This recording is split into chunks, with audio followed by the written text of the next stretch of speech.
आज केरल में चल रही आरएसएस की 3 दिवसीय बैठक खत्म हुई। बैठक में कई मुद्दों पर चर्चा हुई, लेकिन पहली बार आरएसएस की तरफ से बीजेपी राष्ट्रीय अध्यक्ष जेपी नड्डा के बयान पर प्रतिक्रिया सामने आई। दरअसल लोकसभा चुनाव के दौरान जेपी नड्डा ने कहा था कि बीजेपी को अब आरएसएस की जरूरत नहीं। नड्डा के इसी बयान पर आरएसएस की तरफ से क्या कहा गया है, सुनिए। Our mission is very clear to everyone, and so I think other issues will be resolved. It's a family matters. It will be taken resolved. All is well in the family. Huh? All is well in the family. Of course. 3-day baitak happened here. Everybody participated, so everything is going well. और हमारे सहयोगी केरल से सीधा हिमांशु मिश्रा हमारे साथ जुड़ रहे हैं। हिमांशु, जो उन्होंने कहा है वो तो हमने दिखा दिया है, कुछ और बताइए क्या क्या हुआ।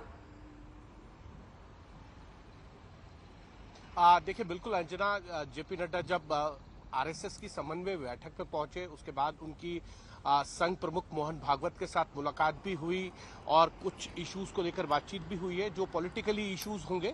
संघ और भारतीय जनता पार्टी के बीच में कुछ ऐसे मुद्दे जिनको लेकर चर्चा होनी चाहिए अलग से, वो अलग से चर्चा भी हुई है। लेकिन जब आज सुनील आंबेडकर जो प्रचार प्रमुख है, उनसे जब ये पूछा गया कि जेपी नड्डा ने लोकसभा चुनाव के दौरान जो है वो एक इंटरव्यू, दैनिक अंग्रेजी को इंटरव्यू देकर ये कहा था कि अब पार्टी जो है बहुत बड़ी हो गई है और हमको अभी आरएसएस की इतनी जरूरत नहीं है।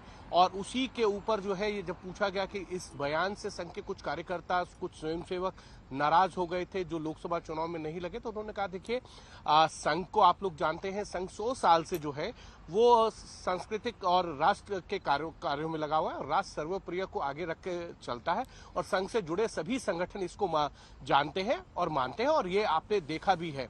लेकिन उन्होंने ये भी कहा कि जो जेपी नड्डा का जो स्टेटमेंट है वो उनका फैमिली का इंटरनल मैटर है, इसको जल्द ही रिजॉल्व भी कर लिया जाएगा। लेकिन दिलचस्प यही है हिमांशु कि फैमिली मैटर है, लेकिन मैटर तो है, धीरे धीरे रिजॉल्व किया जाएगा। मैटर तो है, उसको रिजॉल्व किया जाएगा। मैटर है और रिजॉल्व होना है, मतलब अभी तक रिजॉल्व नहीं हुआ, ये भी है। बहुत बहुत धन्यवाद आपका हिमांशु मिश्रा, हमारे सहयोगी इस खबर पर हमारे साथ जुड़ने के लिए।